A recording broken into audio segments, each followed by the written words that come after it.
Okay, this is my first make-up speech on the legalization of medical marijuana. The legalization of medical marijuana is an issue that is constantly in the news recently. However, there are some serious issues that need addressed to the truth of these matters. The main issues I will address today are the medical benefits of marijuana, the fact that marijuana is safer for a person's health than other legal drugs, including the fact that it is not fatal, and I will also fight the idea that marijuana is a gateway drug. Medical benefits, the first and most prevalent of these issues, is the use in the treatment of glaucoma, which is a very painful disease that damages the optic nerves and causes irreversible loss of vision, according to the Annual Review of Toxicology and Pharmacology. With the advances in ocular pharmacology, they have found THC, or tetrahydrocannabinol, in marijuana helps reduce intraocular pressure, which in turn will reduce the pain that a glaucoma patient will inevitably have to endure. And in a recent article by Rachel Durfee on popsci.com called Getting High for Your Health, there are even more advances being made in the use of antibacterial agents derived from cannabis, another term for marijuana. She also went on to say that these antibacterial agents killed a significant number of multi-resistant strains of certain bacteria that have been otherwise immune to antibiotics. Not only are there medical benefits of marijuana, there is proof that they are safer than some other drugs. SaferChoice.com had an article called Alcohol versus Marijuana, in which the side effects and harmfulness of the two drugs are compared.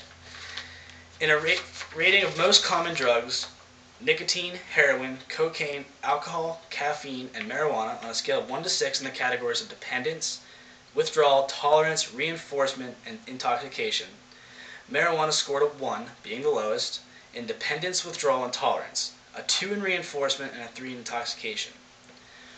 Another key point is the fact that it is impossible to take a lethal dose of marijuana. SaferChoice.com also showed that in the U.S., the Centers for Disease Control recorded 20,687 alcohol-induced deaths in 2003, while the CDC also noted that there were 0 marijuana-induced deaths in that same year. To further the point, according to DrugLibrary.com, there was a government study done on animals of various sizes to try to see if there was a lethal dose of marijuana. Then compared it to a human's weight. An average 154-pound male would have to ingest 46 pounds or smoke 3 pounds of marijuana at one time in order to cause a lethal reaction. This was proven impossible. The final piece of crucial information comes in my argument of the opposition's opinion that marijuana is a gateway drug for more dangerous, higher-class drugs. According to the ScienceBlog.com, the University of Pittsburgh had a 12-year study that suggested marijuana is not, in fact, a gateway drug. Researchers tracked over 200 boys starting at ages 10 to 12, all of whom eventually used legal or illegal drugs. At age 22, the boys were questioned and categorized into 3 separate groups. Only alcohol and tobacco users who then used marijuana via the gateway effect, and those who used marijuana before alcohol and tobacco. Only a quarter of the study group showed reverse gateway effect of marijuana before tobacco and alcohol. It was also shown that these individuals had the same chance of developing a substance abuse pattern than those who had alcohol or tobacco before marijuana and those without ever smoking marijuana at all.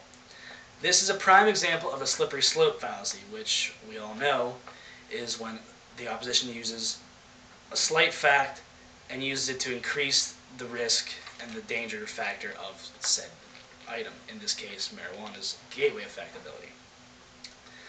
The studies have shown that medical marijuana has not proven to be overly addictive, excessively harmful to your health, or fatal. They have also shown that the medicinal properties and the antibacterial properties of cannabis far outweigh the slim to negative downsides of legalizing it.